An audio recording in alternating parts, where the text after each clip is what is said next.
اس کو پتا تھا کہ چند ہی منٹوں کے بعد روم کے سپاہی مجھے پکڑنے کے لیے آ رہے ہیں، لیکن جو شاگرد تھے اور وہ دنیا داری کا کلچر اپنی زندگی میں لے کر ادھر ادھر بھیجتے تھے، جیسے آج ہم چرچوں میں آ جاتے ہیں، جیسا لیول ہمارے اندر ہونا چاہیے وہ لیول آج نظر نہیں آتا۔ یسوع مسیح جب گتسمنی باغ میں تھے تو یسوع مسیح کو پتا تھا کہ چند ہی منٹوں کے بعد روم کے سپاہی آئیں گے اور مجھے پکڑ کر لے جائیں گے، اور یسوع مسیح دعا کر رہا ہے اور وہ کہہ رہا ہے کہ اے باپ اگر تیری مرضی ہو تو یہ پیالہ مجھ سے ٹال جائے۔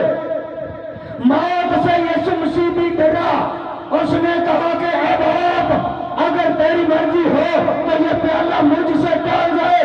پھر اس نے کہا کہ میری مرضی نہیں بلکہ تیری مرضی پوری ہو۔ جب دعا کے بعد آئے تو شاگرد سو رہے تھے اور یسوع مسیح نے کہا کہ جاگو اور دعا کرو تاکہ تم اجمائش میں نہ پڑو۔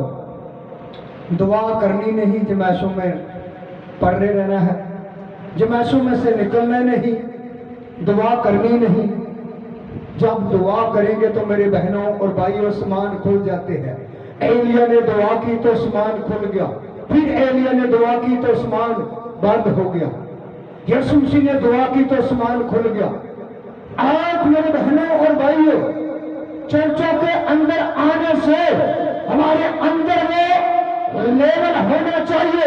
کلام مقدس ملتا ہے کہ تم ویسا ہی مزاج رکھو جیسا کہ مسیح یسوع کا بھی تھا۔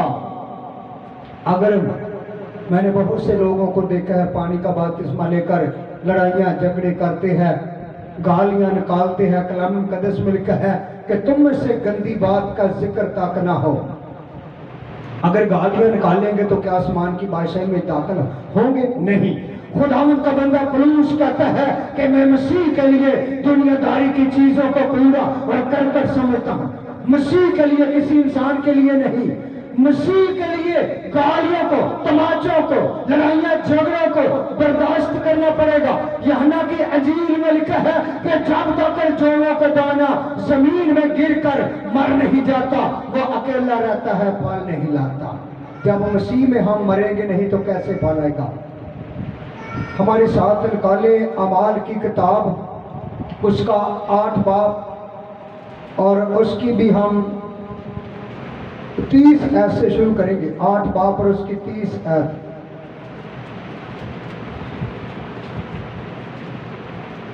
چھ 7 منٹ اور لیں گے، اس کے بعد خدا کا کلام۔ یہ بپتسمہ کا جو ٹاپک ہوتا ہے یہ کچھ لمبا ہوتا ہے، لیکن ہم چند ہی منٹ خدا کے کلام کو بیان کریں گے۔ اب اعمال کی کتاب 8 باب اور اس کی 30 آیت سے شروع کریں گے خدا کے کلام کو۔ بس فلپس نے اس طرف دوڑ کر اسے لکھا ہے کہ یسایہ نبی کا حصیفہ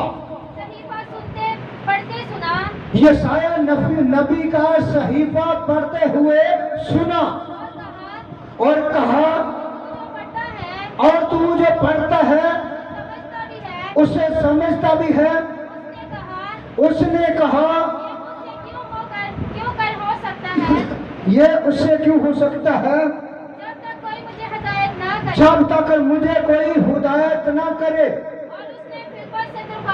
تو اس نے فلپس سے درخواست کی میرے پاس آ بیٹھ، تاکہ کلام مقدس کی عبارت وہ جو پڑھ رہا تھا یہ تھی، لوگ اسے بھیڑ کی طرح ذبح کرنے کو لے گئے، جس طرح برا بال کتروانے کے لیے کتروانے والے کے سامنے بے زبان ہوتا ہے، اسی طرح وہ اپنا منہ لکھا ہے کہ نہیں کھولتا۔ اس کی پس حالی میں اس کا انصاف نہ ہوا، اور کون اس کی نسل کا حال بیان کرے گا، کیونکہ زمین پر سے اس کی زندگی مٹائی جاتی ہے۔ خواجہ نے فلپس سے کہا